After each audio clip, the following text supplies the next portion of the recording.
don't block the path of inquiry. Don't lay down rules that make it impossible for people to ask important questions.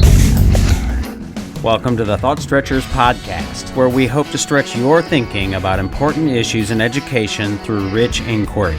My name is Drew Perkins, and I'm your host for these conversations for complexity and nuance.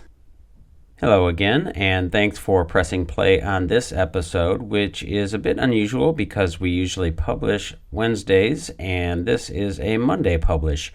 But this event is the archived audio of a recent ThoughtStretchers Education Community event, which we held on Thursday, April 18th. That event was titled Catalyzing Community-Led Change, Overcoming the Divisive and Narrow Politics of Our Time, and featured Rich Harwood of the Harwood Institute and Bridget Blom of the Pritchard Committee, with me hosting, and you'll hear the voices of several of our community members who joined us and participated in this discussion.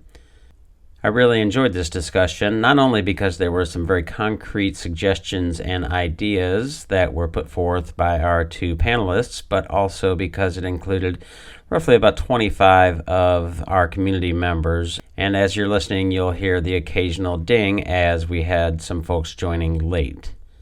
Our goal with our ThoughtStretchers Education Community is to build a community where we can have discussions like this, including members' voices. And so if you're interested in that, please join us at ThoughtStretchers.org. We have a community event coming up tomorrow night, if you're listening to this in a timely manner. Tuesday evening, April 30th, we'll be talking about critical thinking, breaking the polarizing fog of misinformation and tribalism, and that promises to be a really interesting event. I also encourage you to check out WeGrowTeachers.com, where you can find all of our professional development offerings, and our PBL Grow 24 Summer Conference, which we're holding in Louisville, Kentucky, June 24th through 26th.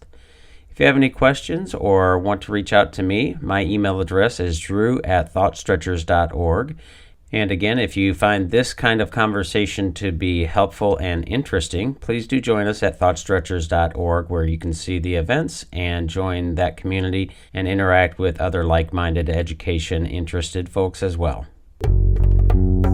I'd like to welcome all of you who are here now to this conversation, which I'm looking forward to, have been looking forward to for quite some time.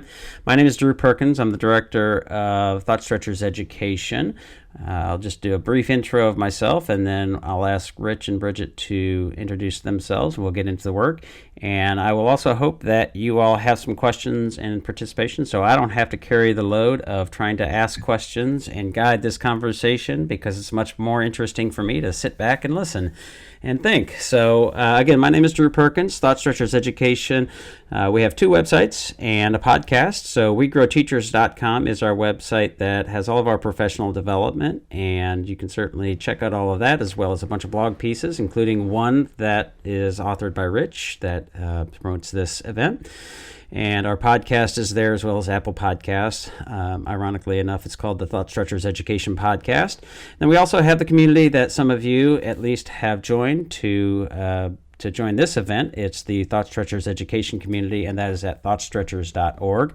And that is meant to be a place where we can have more productive and intellectually nourishing conversation around education-related issues of all kinds of sorts. So people say they want an alternative to the toxicity of places like Twitter, and that's what it's sort of meant to be. So thank you all for joining for this event. And with that said, we've got Rich Harwood and Bridget Blom, they're going to talk about some of their work related to community education and schools, that kind of thing. So why don't we do this? Rich, if I can get you to do a brief intro of who you are. Certainly some of the people on here probably know who you are, but probably not all.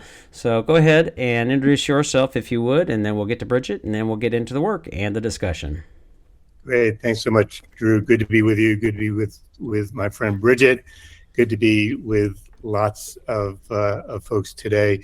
You know, I started the Institute 35 years ago when I was 27 years old, because I believed then that we needed a new path forward that restored people's belief that we can actually come together and get things done, and engendered a sense of hope for not just some of us, but for all of us. And I think, 35 years later, the challenges have unfortunately grown in many respects. They haven't diminished. Inequities and disparities have expanded, not diminished. A lack of trust has grown into pervasive mistrust, and there's really a short supply of hope in our society for lots of folks. So the Institute, whose work has spread to all 50 states and about 40 countries, we're interested in how do you bridge divides, how do you create a culture of shared responsibility in communities, and how do you make community a common enterprise, and how do we do it in such a way that helps people address what matters to them in their daily lives, and at the same time, Drew, I think importantly for us, strengthens the civic culture of community and does so in a way that we're actually creating impact and we're engendering a greater sense of civic faith. Because I think what we face today is a crisis of a civic confidence and a belief and of hope. And so we can have all the programs, strategies, and initiatives we want, but unless we actually get to the core of developing our civic culture and making room for everyone and creating a culture of shared responsibility, I'm afraid we won't actually address what really is on the minds of people today. So, and I'm really glad to be here with Bridget, who I've admired her work for so many years, and we've been friends for so many years, and it's really good to be doing this with her. Yeah, well, likewise, Rich. Rich's work has certainly been an inspiration, and I think by way of introduction, kind of couching my introduction in with what Rich shared, you can think about Kentucky maybe as a bit of a microcosm of what Rich just shared. The work that I serve as the president and CEO of the Pritchard Committee for Academic Excellence. We were founded in 1983 by a group of citizens in Kentucky who believed at the time that Kentucky could do much better when it came to education outcomes than we were doing. And at that time, we were bottom of the national rankings in just about everything that could be measured. And so Kentuckians came together, about 30 of them, with a desire to improve those outcomes and to promote vastly improved outcomes. It led to transformational reform in the system through law. Today, our work is not about public policy exclusively and about transformation of systems. It's about local mobilizing. So I like to say 40 years in or 30 years in at the time, we were returning to our roots in mobilizing communities for improved outcomes in education. And that mirrors so much of what Rich has done. And in fact, our founding executive director, Bob Sexton, references Rich's work in his book entitled Mobilizing Kentuckians for Better Schools. So in some way, shape, or form, the Pritchard Committee and the Harwood Institute have been working side by side for many years. But for us at the Pritchard Committee, it's about the microcosm of Kentucky and trying some things, practicing what you'll hear more of from Rich, and practicing it in a unique way that honors the Pritchard Committee's roots, but all in service to what you heard from Rich about bringing people together to improve outcomes, to realize that sense of agency and power that they have, to come together around shared values, to practice that work, and to realize enriched life as a result. Enriched community life as a result of that. So it's exciting for me to be here alongside Rich, and Drew, thank you for setting this up. Yeah, well, one thing that I wanted to note is that I came across the work of Rich and the Harwood Institute through a connection, and some of you may be able to see depending on what your view looks like. Michael, how do you pronounce your last name? Actually, I don't even know. If you can unmute for a moment. Yeah, Michael Prihoda. Michael and I are both members of the Braver Angels Network, which is a depolarization organization that I am quite fond of, and they have been on the podcast as well. So, yeah, and Bridget and I are friends, and Bridget is calling in here from Washington, D.C., but is also, like myself, a resident of Kentucky. So we have that in common. Well, let's start by sort of grounding the conversation in the report that that the Harwood Institute put out. I think, Rich, I'm sure you can talk about the actual date. It's been it wasn't like in the last few weeks. It's been a little bit of time, and I think there was an addendum. It's called a common agenda, and talking about sort of three communities and some of the consistent pieces that you saw and recommendations for ways in which to do this kind of work. So if you can kind of unpack that a little bit, that would be, I think, a great starting point. Sure, Drew. The report's a reflection of the Institute's sort of the initial stage when we're launching community-led, community-driven change. And Reading, Pennsylvania, which is one of the three communities, is now 2 years into the action phase. But for this report, we looked at, we were doing work in Lexington, Kentucky. We were doing work in Clarksville, Tennessee, one of the fastest growing communities in America. And we were doing work in Reading, Pennsylvania, which was in 2011 declared the poorest community in America, which was once predominantly white and is now 65% Latino. And what we were interested in was, could communities create a community-led educational equity agenda? And at the time, most people told us no. We did this work at the height of the culture war around education, which is continuing to this day. But this was at the height of book banning, at the height of arguments over critical race theory, at the height of DEI debates, at the height of school board recalls, at the height of school superintendents being summarily fired. And everyone said, look, there's no way to break through that. We're doomed to these culture wars, particularly around education. And what we found by doing this work was that if we frame the discussion in a particular way, if we engage people under the right conditions, they can come together and not only produce an educational equity agenda for their community, but in the engagement work that we did in these three communities, not a soul talked about culture wars. No one ever raised critical race theory. No one ever raised DEI. No one ever raised book banning. No one ever raised masks in schools, which were still being worn at the time in some places. What people talked about were two things at the heart of the report. One were agendas that look remarkably similar across the three communities that focus on things like the mental health of kids, teachers that reflect the diversity of communities, early childhood education, English, in some cases, English as a second language. So that was one thing. People came up with concrete things that they believe would move their educational, not just public schools, but education in communities forward, right? Both the schools and the community's responsibility. And the second thing they focused on were things around the civic culture of the community, that unless and until we fundamentally shift the ways in which we work together, the ways in which we talk together, the norms that drive our communities, whether or not we have leaders that we trust, we're not going to be able to move these agendas forward. And so the thing that I like most about this report, there's lots of things to talk about, I'll end here, is that, for us at the Institute, we've been working on education issues since the day we began, 35 years. And not that we're educational experts like Pritchard is, but that education is the best proxy for how people think about their communities. And that's why we work on it so much. And this report suggests that we needn't be held hostage by culture wars when it comes to education. In fact, education can be the lever that pries open our ability to move forward as a community and create a culture of shared responsibility and bring us forward to take shared action together. So I think that's actually the takeaway from this report.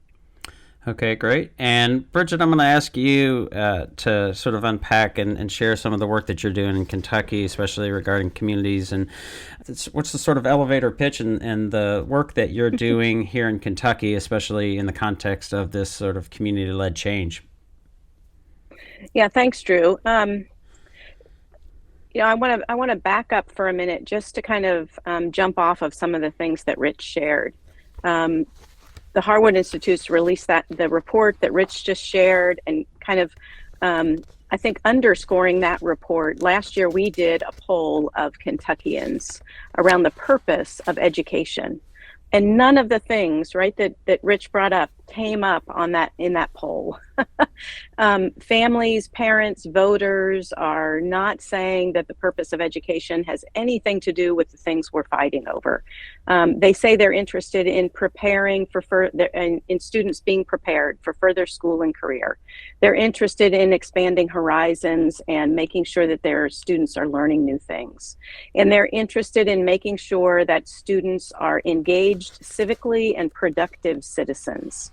They clearly say they're interested in students being critical thinkers, communicating thoughts and ideas, and that they have the basic foundation of knowledge and skill, back to reading, writing, and arithmetic. And so that's what parents and voters are really interested in.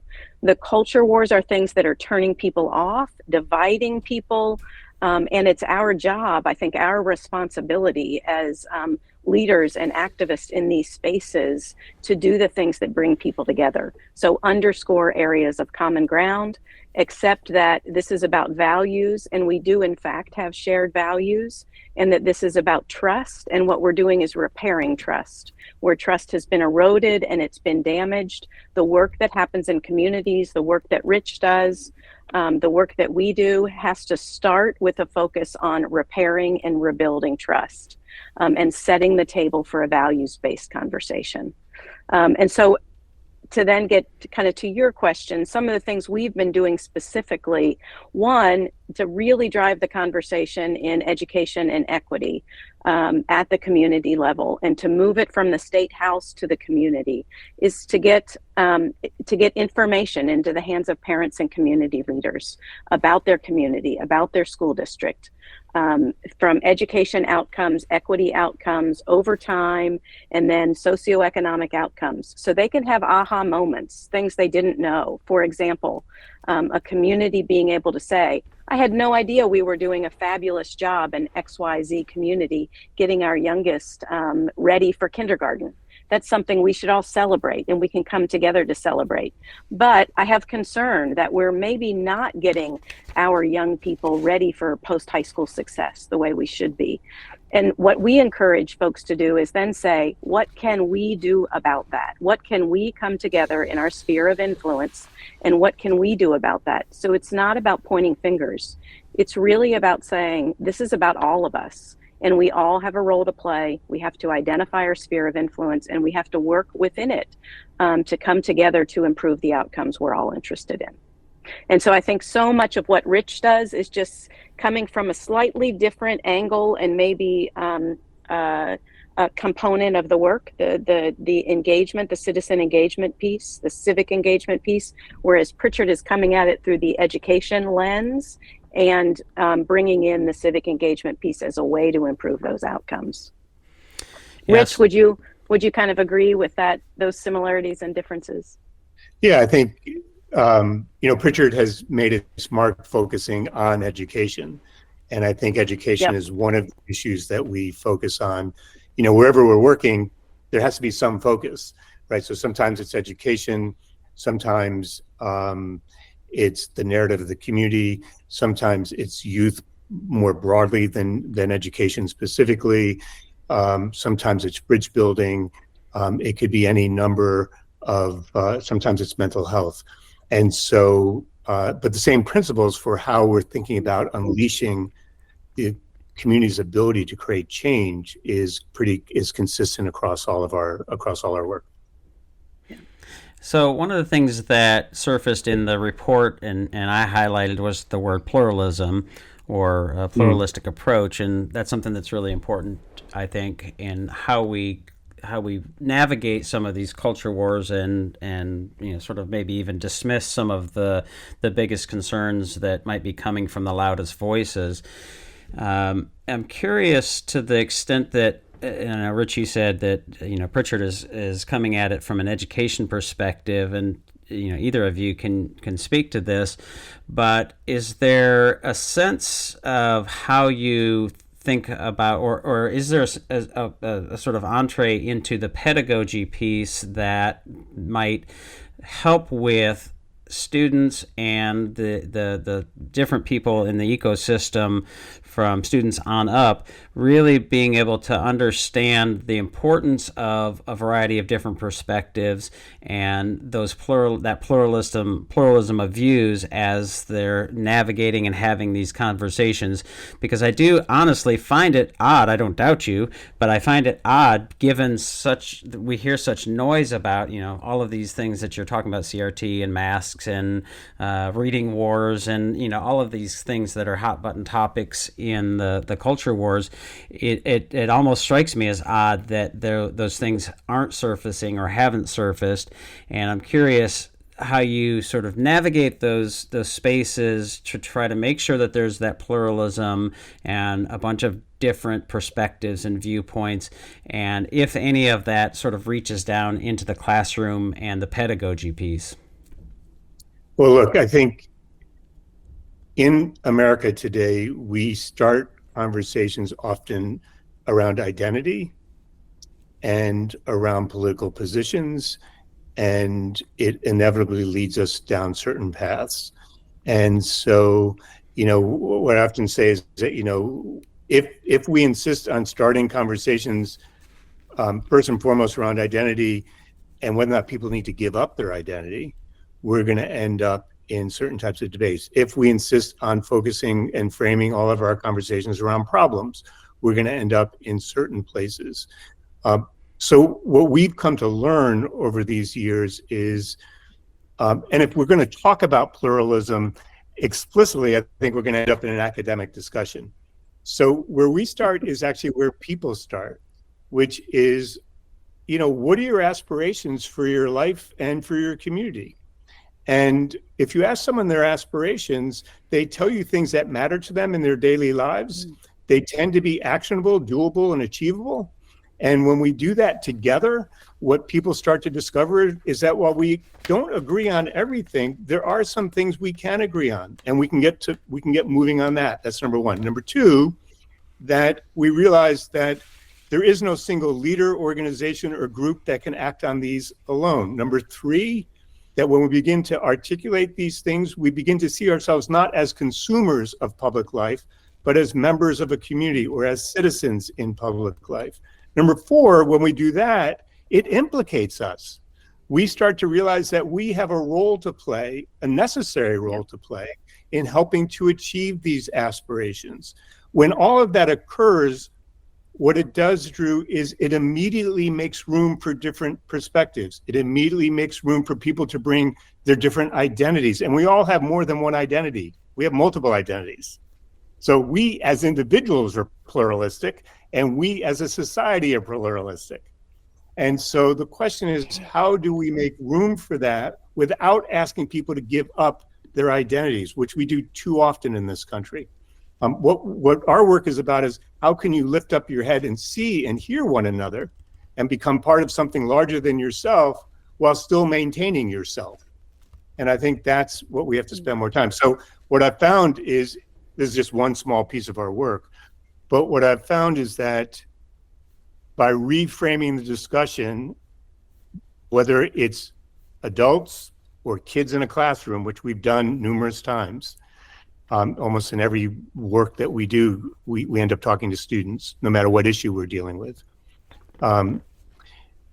People can do this. It's natural. It's part of who we are as human beings. And not only is it natural, people yearn for it. And so we're tapping into a natural yearning that people hold, that they, as Bridget was saying a moment ago, that we have crowded out from society.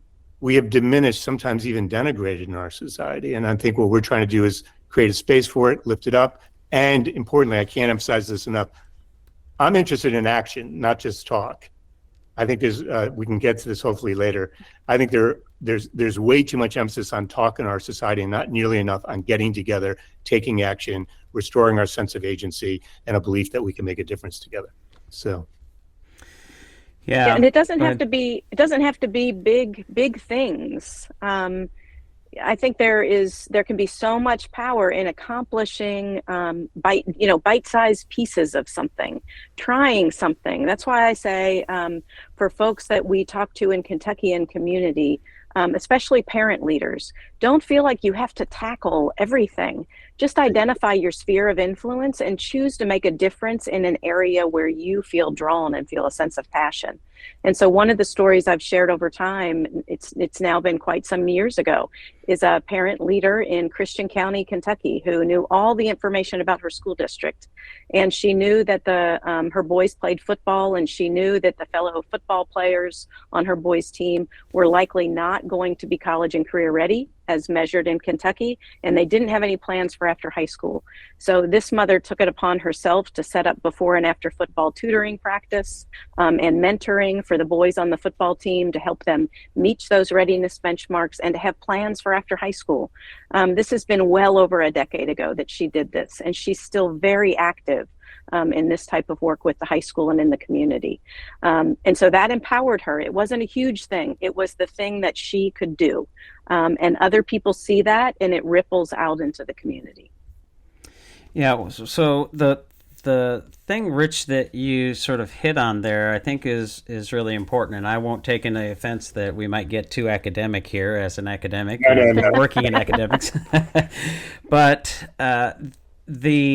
the lean into identity is something that I think is a really important piece here. And we really emphasize in our work when we work with schools on things that are like social emotional learning or things that might really sort of feature identity, the importance of identity, but we want to really make sure that we are prioritizing our shared humanity. And if you think about the ways in which politics has moved and shifted and become everything is national now, and it's much easier to dehumanize because of that. And when we bring it back down into the community, I think it's much easier to see the other people because, well, you're actually in a community with them, right? And, you talk about moving from talk to action, and maybe this is a good space. Bridget, you can kind of unpack a little bit more the Kentucky Community Schools Initiative work, and I know you're going around the state and having these discussions, and maybe give us a little bit more detail on that work. Sure. Yeah. So maybe folks in the room here are familiar with community schools. They've been around for some time. There are a variety of different models. The idea, I think, succinctly for us is that we want to bring community to the table in conversation with our schools and bring all the assets in community to bear to support students' well-being and success. And so there are things that we know from research that result in students having everything that they need to be prepared and to be successful in the classroom. And much of that is about removal of non-academic barriers. So access to health, physical health, mental health, vision, dental. We refer to that as integrated student supports, to extended learning time, summer and after school. And then community and family engagement.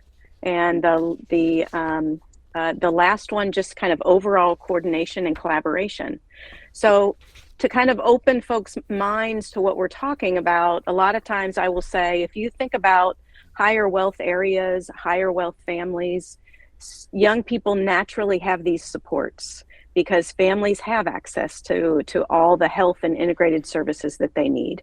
Families naturally provide enrichment classes, summer vacations, all types of opportunities for young people to expand their learning.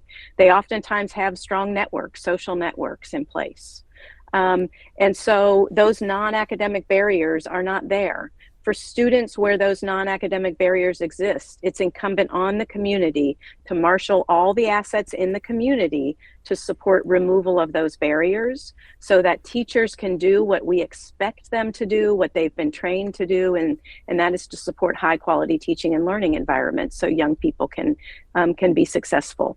And so that's how we're setting up a community schools approach in Kentucky, in 20 districts currently, with state scaling in mind. Okay. Rich, one of the things that is number 3 in the 7 common sort of areas of focus in the report, number 3 was pathways for success, and I think I understand what you're meaning here, but when I was making notes, I literally wrote "say more." So could you say more about what you mean by pathways for success? Yeah, look, I think in almost every community where we've worked on education or other issues, people are concerned about how youth, Bridget just mentioned there are two things, well-being and success, right? How youth can succeed in life. And, I think in some communities, the emphasis, again, Bridget was talking about families and communities with resources. The emphasis has been on those kids who were preparing to go to college. But we know that the majority of kids aren't going to college. They may not want to go to college. They may see other opportunities. And so the question is, how well are we actually creating pathways for all kids to ensure that they can exercise their God-given potential? And how well do we support those? And I think one of the things that I think was really important, or is really important in each of these communities where we did this work, is yes, this was in part about program strategies and initiatives, but there were two other pieces of it that for me were actually even more important. One was that in some of these communities, they had program strategies and initiatives. They had an abundance of them. That wasn't the issue.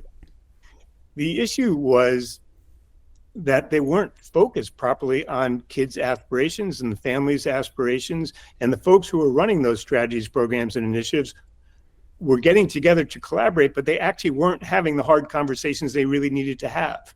They weren't really thinking about whether or not their programs and initiatives were student and family centered or whether or not they were program centered. In our language, we would say they were turned inward, not turned outward.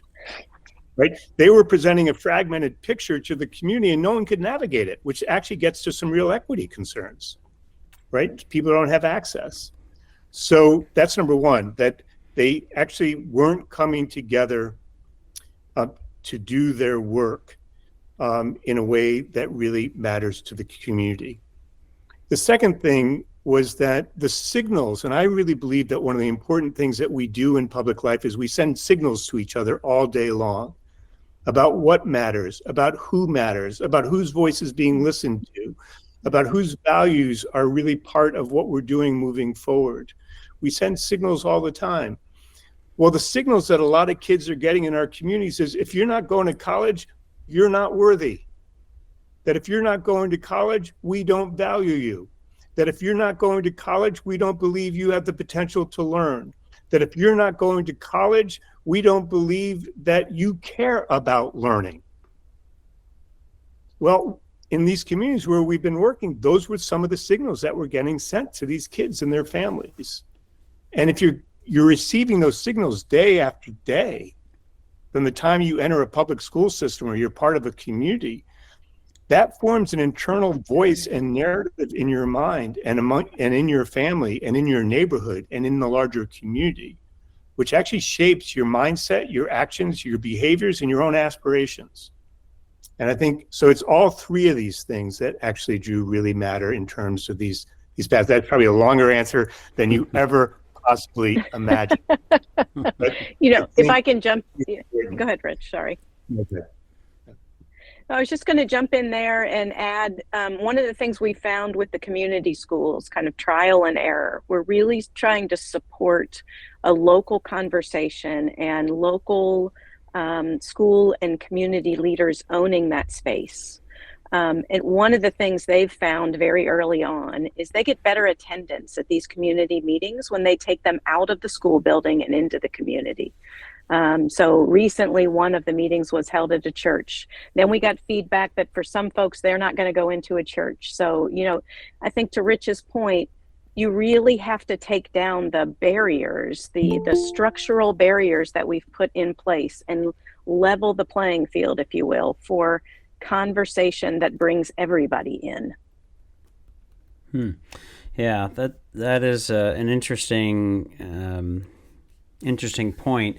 And I want to ask a question, and then I'm going to actually ask any of the folks that are participants here to unmute and ask some questions as well. And maybe I can play devil's advocate a little bit here. One of the things that I hear and resonates with me a little bit, quite honestly, is the idea or the concern about schools and the folks that are working in schools maybe being asked to do more than just education and academics. One of the things that you note in the report here is mental health issues, and clearly those are important issues. I don't think anybody would say they're not important, but our teachers, our schools, are they equipped to do that work? Is it outside of the scope of the work that they should do? As well as some other things, right? When you think about community schools, there may be some different versions of that.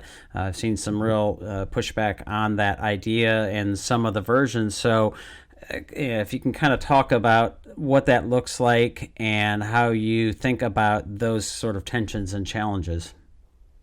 Go ahead, Bridget. I've gone first a few times here. So Okay. All right. Well, Drew, what I would say is yes, absolutely. We have asked teachers to do everything. We've asked our schools to do everything and to be there in the moment for every challenge that our communities are facing. And we kind of saw that first and foremost. And sometimes this is rightly placed because the school is oftentimes the hub of the community. So in the midst of COVID in Kentucky, it was our Family Resource Youth Service Centers who were right there on the front lines responding to the needs of families and students. And they are connected to our schools. But I think an important response in this moment when we hear this refrain, and rightly so, that teachers are being asked to do too much. We are asking them to do things that are not in their area of expertise. And that's why it's so important for us with the community schools work, that it's not about schools doing more. It's not about schools bringing in all of these things. It's about the community bringing to bear its assets and making sure that those who are experts in mental health, in dental service, in vision service, in out of school time programming, that they are the ones who are at the table identifying ways in which they can better coordinate with the school system to provide the services and the bridges, if you will, for students and families to access the services that are needed for them to be successful in the space of school. Yeah. If I could just jump in real quickly, just to build on what Bridget was saying. Yeah, I'm really glad, Drew, you asked that question. Because I actually think embedded in your question is an opportunity for communities to restrike the covenant between schools and community. No one ever said that public schools were supposed to provide everything for our kids. Yeah, they're public after all, right? Let's redefine public schools. Yeah. So, in mental health, let's say with the example that you raised, so I think there's a real opportunity to actually activate a culture of shared responsibility in communities and to reweave the civic fabric of our communities in a practical way. So let's take mental health. In a school district that we're working with, they have 20,000 kids. They keep telling me, well, we need more mental health workers in our schools. And they say our plan is to have a counselor in every school. I'm like, that's wonderful. So you've got a counselor in every school. How large is each school? Well, they're 400 to 500 kids. Well, that's great. So how much counseling do you think that counselor is really going to do? Right. Not a heck of a lot. The thing is, so that's one challenge. The other challenge is, how are we framing mental health? If you actually listen to people, sometimes there are acute challenges that need to be dealt with. Sometimes there are chronic challenges. Sometimes it's that a kid just feels like they need a loving adult in their life, where they feel abandoned in their daily life. And so I think there are ways in which we can activate the community to step up as part of a community and family responsibility as opposed to a public school responsibility, but to do it not simply because we're trying to take the burden off of schools, but to more expressly do it as a way to build community again, as a way for a community to come back into the community, as a way for us to rebuild the civic culture of the community, to rebuild a sense of belonging in community. And I think that's the real opportunity here. Yeah, agreed. And I just want to extend one thing that Rich said there that also goes back to something Rich said earlier. And the example Rich, that you just shared about really understanding, like, for example, when it comes to mental health, acute versus chronic, it's back to the listening to folks, listening to community, listening to people about what they really need, not making an assumption based on our read of the research or the latest news article or what it might be. An example we had a couple of years ago, again, Christian County, where we had a community meeting and a high school student was in that meeting. And mental health, it was, right in the wake of COVID, mental health was the biggest issue. And we all assume, right, chronic, acute. This fellow said, I just want time to talk to my peers. That's what I need to support, like, my mental health, is just time to talk among my peers about things that I'm wrestling with. So, that's a much different kind of ask than regular weekly mental health visits.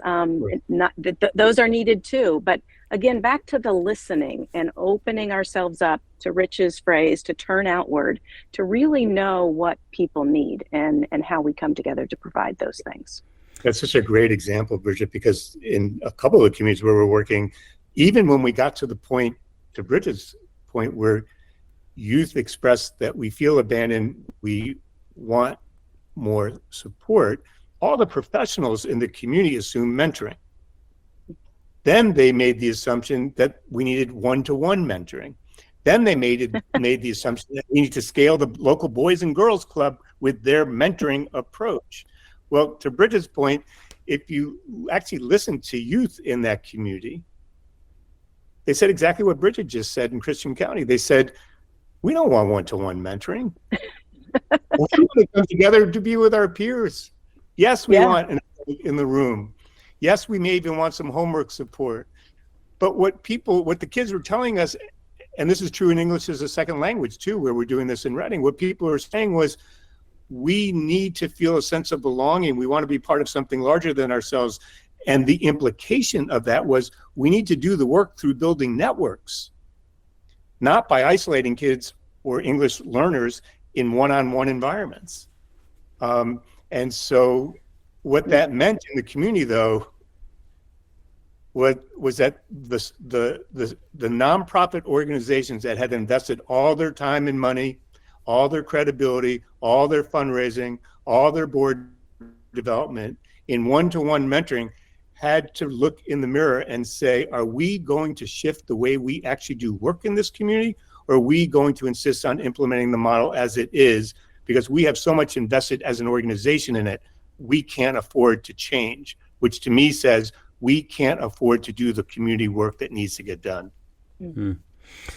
Yeah, interesting. Well, I'm going to ask and invite any and all of you to unmute, and looks like Michael has raised a hand. And while you're thinking about your questions and thinking about what you might say and unmuting and all those kinds of things, I'll make a plug a little bit for some of our work. And as we think about how we work with schools on project-based learning, it's a really great opportunity for schools to engage with the community in an academic sense. Sorry, Rich, if that's too academic for you, but we do want to we want to think about ways in which we can take that, utilize and leverage those academics in ways that can connect with the community, and our work with project-based learning certainly tries to do that. So, just for the record, my comment before was, I don't want to get into an academic discussion about parsing things. But in fact, we worked across the entire state. Hawaii is the only union district in the country for education, right? It's a single system across all the islands. And we worked with the State Department of Education on project-based learning because that was the thing that was actually moving the needle, both for kids, families, and for restoring a sense of community in Hawaii. So. All right. Well, you're forgiven.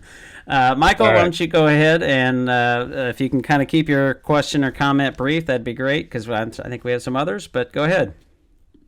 Okay. First of all, I want to thank Bridget and Rich for very, very concrete presentation of issues and problems and dynamics. You were not at all floating off into abstractions, and I appreciate that. Second, my field of expertise is interpersonal communication, and in all of the issues and the problems, the dynamics that you were describing, I kept hearing it really is a fundamental problem of people being able to hear each other, to really step out beyond their assumptions, to recognize they have an assumption, so they can then hear and listen to, like with the example of the teenager who said, "I just want to be able to have time with my peers." Are there really, is there a lot of focus or attention being given to people really reflecting on how they listen and don't hear, and how they can listen and actually hear? Thank you. Thank you. Rich, I'm going to let you take that one. Okay. Michael, I'd say in our work, it starts with helping people to develop a mindset or a posture of being turned outward toward one another. As you know well, so much of our society today is turned inward, whether we're talking about individuals or organizations or networks, or other things. And so, and when we teach people our approach, that's an explicit part of the work that we do with folks. Now, here's the thing. When we change the very nature of the questions we ask, we actually don't even need to take people all the time through that process of adopting and adapting a new mindset. The questions themselves enable them to do that. And the questions are making, in essence, an entreaty to people to come join a conversation and join an effort. And we've found great luck with doing that. The other thing that I think that's really important here is that how we engage in civic learning over time, what we call civic learning, which is how are we thinking about what we're learning in the community by doing work together? How are we reflecting on that? How is that helping us recalibrate our efforts? All of those habits, it's a practice really, right? Not techniques, but a practice. That, I'm just giving you one other small example. That practice is really important because it engages us in looking beyond ourselves. It engages us proactively and productively in creating knowledge together, a shared knowledge. It creates within us the ability to make shared decisions or to take shared actions together. It immediately asks us in a way to make discernments, which to me is really critical to this process. How do I make discernments about what matters? How do I make discernments about what you're really after in asking that question? How do I make discernments in where we can actually agree on something while we still disagree on other things? How, to Bridget's earlier point, how can we make discernments about what steps we can take without trying to solve the entire problem all at once? And so I think all of these things help us see and hear one another. And I think importantly, this is the last thing I'll say, even though I would love to talk about this with you for a much longer time by me actually asking you questions. And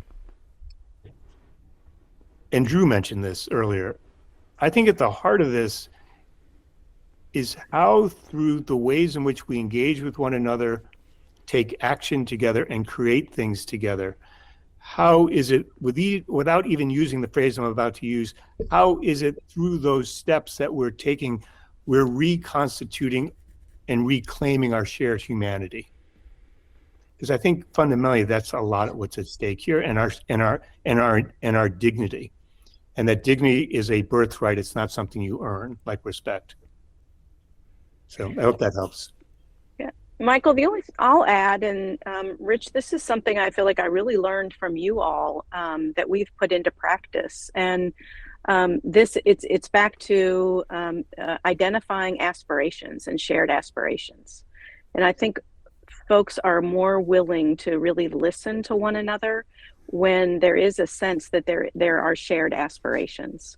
And so one of the things I find myself doing when opening a lot of meetings with big groups of folks, particularly in community or even statewide, is literally asking folks to take whatever professional hat or whatever identity brought them into the room, to take that off and to bring into their mind's eye a young person, again, for our work in education, a young person that they know, whether it's their own child or a youngster that they see get on the school bus in their neighborhood, or a youngster, in their church, but to bring that young person to mind and to think for a moment about what they want for that young person. It kind of level sets the room with this sense of shared aspiration that I think allows vulnerable conversations to then take root. Thank you. Why don't we go to Buck? Bridget, this is for you. I'm a big fan of the Pritchard Committee ever since interviewing Bob Sexton for a KET documentary, Citizen Kentucky, so many years ago. I have just one idea, because this is so complex, as Kettering would say, it's a wicked problem, But I'd like to focus just on one thing, because I saw in the report that you are zeroing in on workforce development, but it's reading and reading skills. Mm-hmm. That to me, it's such a crisis that if we can't bring students up with their reading comprehension skills, which, as you know, is related to their writing skills and their communication skills, you really aren't going to have, great prospects for good citizens in a democracy, because it's so fundamental. And I think our schools have sort of lost their way in that regard. So I'm thinking, and you may know Gail Hillicky with the... I do. Yes, I know Gail.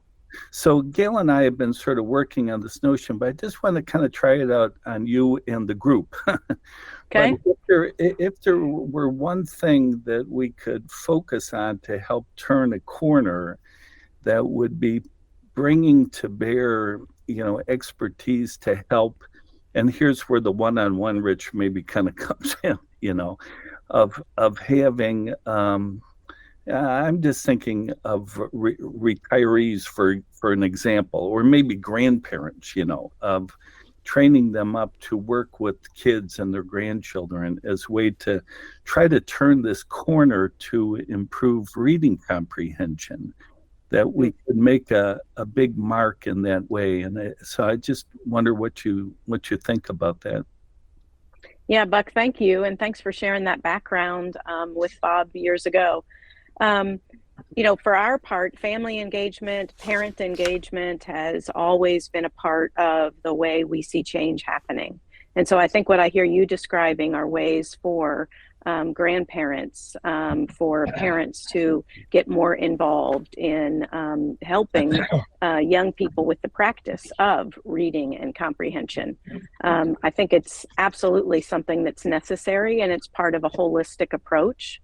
The state has made changes in recent years, and Drew has lots of programming on the reading wars that I know he can get to folks.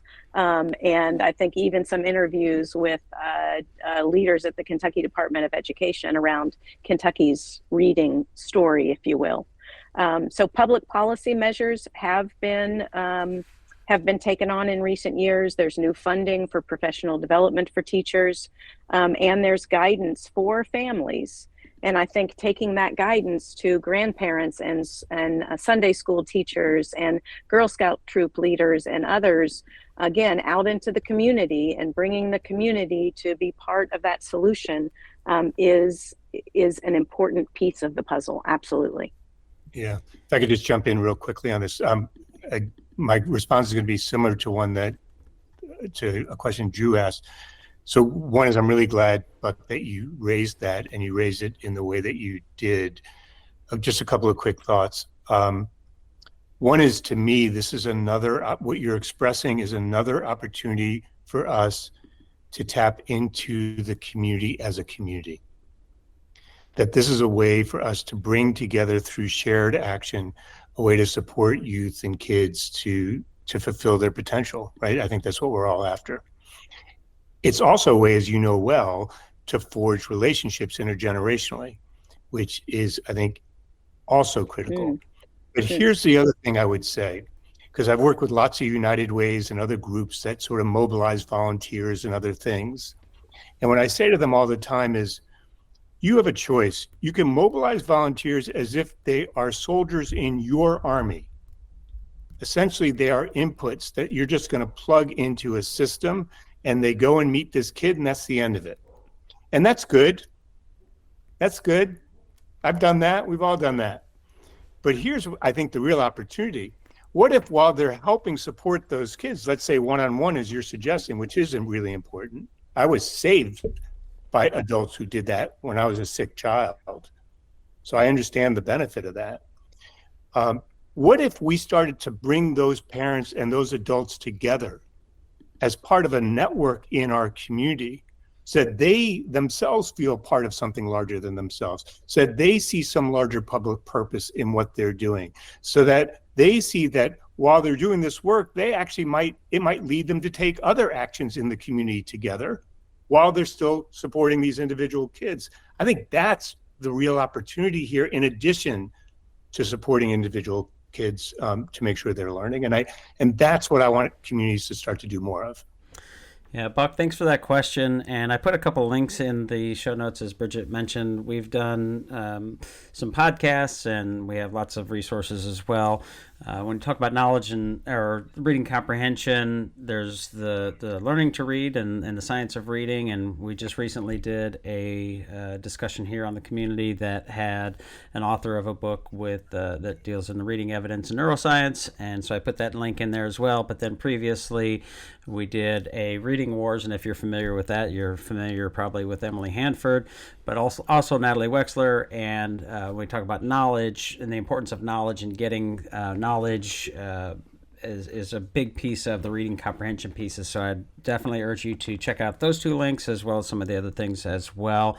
Ken, I want to give you another opportunity. I appreciate so much of what I'm hearing. I do work in the same space. I have a podcast where I listen to people on different sides of issues, really contentious issues, talking with one another. And Brigitte, I do something similar to what you do, is I ask people to start by recalling a teacher that made a difference in their life, and it changes their identity. And usually people talk about the same kinds of things, that they saw something in me that I didn't know I saw myself. They caused me to want to learn things that I wasn't interested in. They cared about me. Virtually everyone says something like that. It's a good way to begin a conversation rather than just jumping into a debate. And in fact, I try not to have them debates. But I want to ask you a question. I think so much of what you've talked about are just excellent ways to sort of inoculate school districts from culture wars that can be so harmful. But I want to just not let us forget the profound harm that culture wars, sometimes instigated by just a few people, can have. Great people in education, school board members and teachers, are leaving the profession, leaving their job because they didn't sign up for this. And I want to give you an example from Kentucky, because one of the people I interviewed for my podcast is someone you probably know, Willie Carver. Yes. Willie was Teacher of the Year, went to the White House, got an award, came back, and he started getting messages from people in the community. It's just a few people claiming that he was grooming children. Willie's an out gay high school teacher who had been working for years with kids after school. Anyone that wanted to come, that needed a place to be themselves and to get support, that's what they would do. And some parents got together and put pressure on the administration, threatened this teacher, and he quits.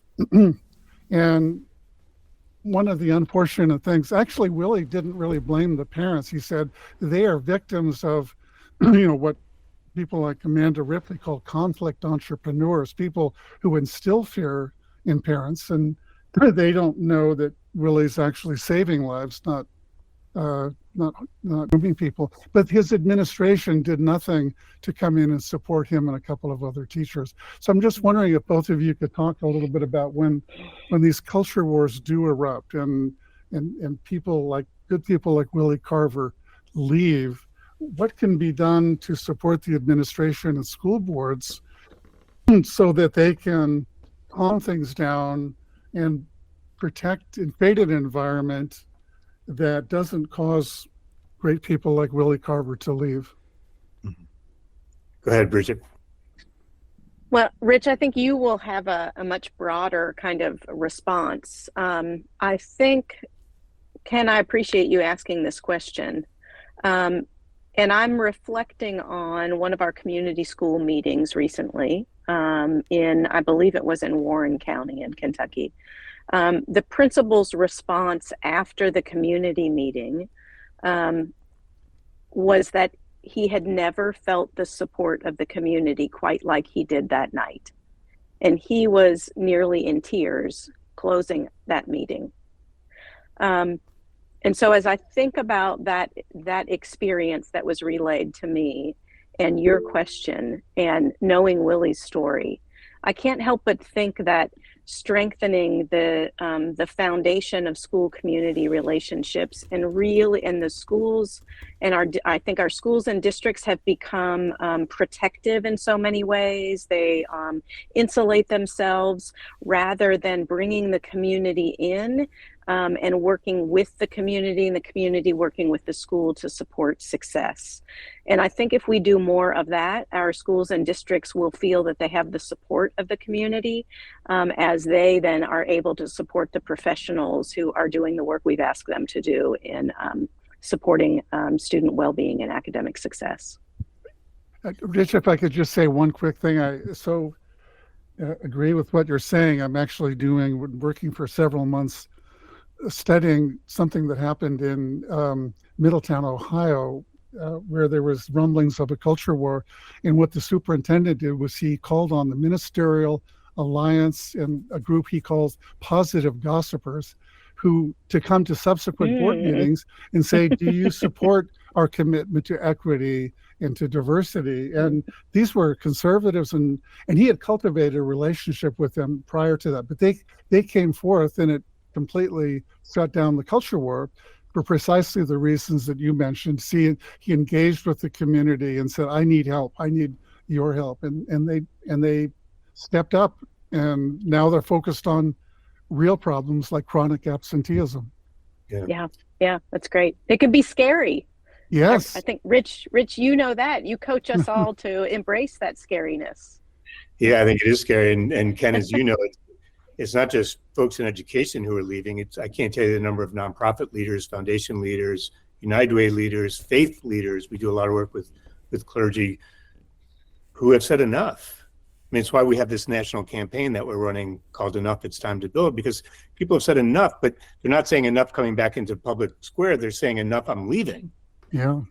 And I think and you used a really interesting word, which I often use myself. I'm glad you raised it, which is, how do we inoculate ourselves against this? And I think that's a really great word. And I think our reflex in these situations, we're working in Sarasota County, Florida, ground zero for Moms for Liberty and a lot of other groups, right? I just came from Matt Gaetz's congressional district where I was speaking. And we're working in Jim Jordan's district right now in Ohio. So the thing is that our reflex is when we see a group, the loudest, most divisive voices that you're describing, often made up of a small number of people, our reflex is to create a group on the other side. Got them. And as you know well, Ken, all that does is it escalates conflict. And it actually joins the culture war. And so I think the response here is that the community has a responsibility, people in the community, to come together and articulate what it is. Bridget was just talking about shared aspirations, which is at the core of the Institute's work. What are our shared aspirations? What are we for? Not simply what are we against, but what are we for that matters to us? And I think that becomes a shot of that's an inoculation shot, because I think people want to hear that. But absent, as you know well, that alternative, we are locked into these culture wars. And so, so both the examples you use, Bridget's example and the one you use with the ministers, actually reside within the community. The community did something. Folks in the community did something. And that's what I think we need to equip people to do in a way that helps us build our civic culture, not further destroy it. And I'll add to that, because the work we do in schools, because I think there's a role for K-12 in education, public and private, honestly, to step into this, because at least my hypothesis is that we've incentivized a kind of teaching that has made it harder for people and teachers to have the kinds of conversations that raise hard issues and make waves, to pull some language from the report. And so the work that we do with objective pluralism is to help teachers, educators, and ideally then students who will then grow into adults really understand the importance of pluralism and really lean into the Enlightenment liberal principles upon which our democracy is founded, and making sure that that's what we're insisting upon. And for us, it's really important to develop those inquiry skills, which then are sort of inoculators against that kind of us versus them mentality that we're seeing. It's this tribalism. It's, I have to be on, if I'm on this side of the coin, then I have to fight the other side of the coin. So I'll send out a link to everybody as an email to some of that if you're interested. I know we're over time here. Bobby, you had your hand raised and then you dropped it. So if you have something you'd like to add, feel free to unmute. I will. We'll wrap up. I'm unmuted. I just want to say one thing. Had I known this was going to be on Kentucky, I probably would not have joined. I was born in Warren County, Bowling Green, Kentucky. Many generations, teachers, preachers, high education completely. The only way you would get out of Woodburn and Jonesville, Kentucky. I have never known such civil conversations in Kentucky. I'm delighted to know that they are going on. I haven't been back in a long time. I go back to see my relatives, of course. I have a rebel-rousing cousin in Louisville named Barbara Boyd. You probably heard of her, who creates great mischief there, working on her ethnicity, because that's what we were told that's why we were not integrated into Kentucky. Now, having got that off my chest, let me tell you what I do now, which is very positive and very wonderful. I do something called public kinship, because none of this that we're talking about is going to happen until we feel related to one another. The mental health issues aren't going anyway. Teaching isn't going to happen. Nothing is going to happen until we understand that we are related to one another. No, we're not marrying one another. We don't have to love one another, but we have to know that there is a great energy in the world that created us, and we are related. And when we assume that common culture, which is the second thing that I do academically, Drew, is common culture is what we need to understand. You're not going to build a public philosophy again until we have a common culture. You can say all you want to about the founding fathers, but they understood that without a common political culture, you could not integrate all these Europeans coming in from Europe to the United States to create this great country, along with Africans and Native Americans. And they did that. They did a great framework. They were not perfect, but they did a framework that we're still living with. And it's why we said we must make this a perfect union. We forget that part of it. Mm-hmm. We have to build a perfect union where ministers, I don't know this, I will say this, and my minister relatives are all dead, but I don't think black ministers and white ministers ever spoke to each other in Kentucky. I guess they did. I doubt it. And yet they all profess to be Christians. What kind of Christians were they? I don't know, because there must be a black heaven and a white heaven and a Jewish heaven and I'm sure God figured all that out so that when we got there, we wouldn't have to see each other. I don't believe that. I don't believe that's why the seraphims have their wings over their eyes. I think it's because the shining light of God is too much for them. We have got to learn, I think, I'm old enough to say that to all of you. We've got to learn how to like being American. We got to learn that it is a common culture that we have all helped to create. And if we teach our children that, they will learn they're smarter than we are, they will learn to appreciate each other as opposed to fighting each other.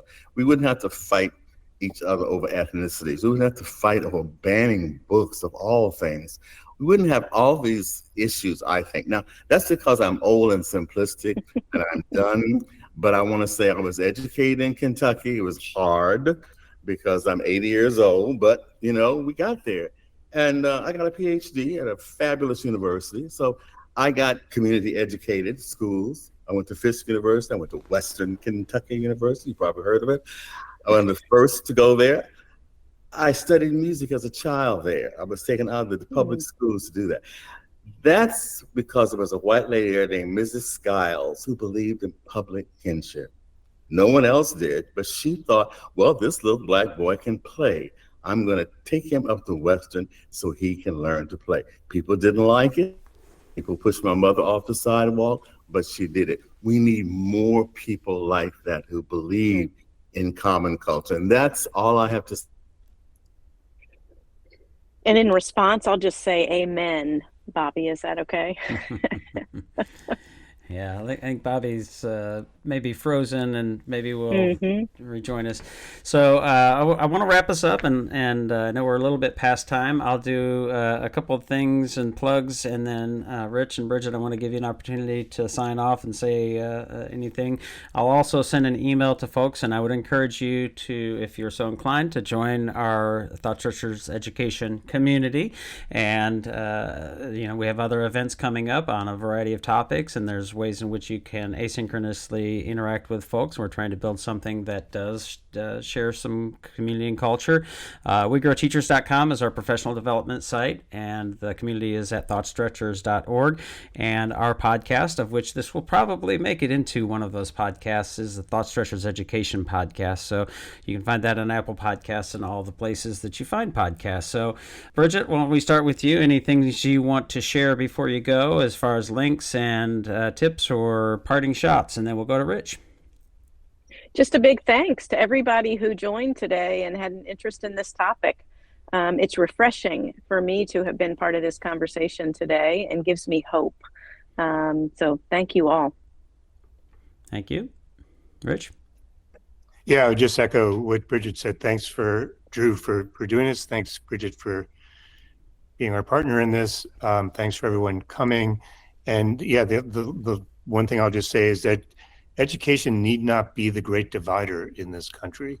It's actually a real opportunity to be the great uniter, the great unifier. And I think the work that Bridget's doing, Drew, the work that you're doing, the work that the Institute's doing, Buck, that you're doing and others on this call are doing, is the path we need to take and to keep at it.